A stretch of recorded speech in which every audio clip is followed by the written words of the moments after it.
இதுவரை எப்படி நடத்திட்டு வந்தாரோ அதை நம்ம பார்க்கணும். எப்படிப்பட்ட ஜனங்கள் மத்தியில நம்ம வச்சிருக்கிறார், எப்படிப்பட்ட வேலையை செய்ய வைத்தார், எதை நம்ம வாஞ்சியா செய்வோம், எதை நம்ம இன்வால்மெண்டோட ஈடுபாட்டோட செய்வோம், எதை நமக்கு நல்ல ஈஸியா வருது, எதை நம்மளுக்கு போர் அடிக்காம இருக்குது, அதெல்லாம் நம்ம பார்க்கணும். அதுதான் நம்மளுடைய ஏரியா. இவைகளுக்கு மாறுபட்டு ஒருபோதும் கர்த்தர் நம்மை நடத்த மாட்டார். நம்மளுடைய கடந்த காலமும் நிகழ்காலமும் எதிர்காலமும் ஒன்றுக்கொன்று இணைந்ததாகவும் தொடர்ச்சியானதாகும். பாஸ்ட், பிரசன்ட், ஃபியூச்சர் இது எல்லாமே ஒண்ணுக்கு ஒண்ணு இணைந்து ஒரு கண்டினியூஸ்.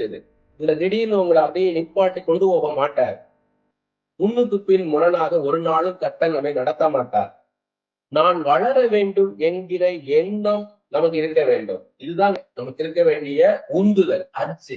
நான் முன்னேறணும், நான் நெக்ஸ்ட் லெவலுக்கு போகணும் அப்படின்ற அந்த எண்ணம் நமக்குள்ள இருக்கணும்.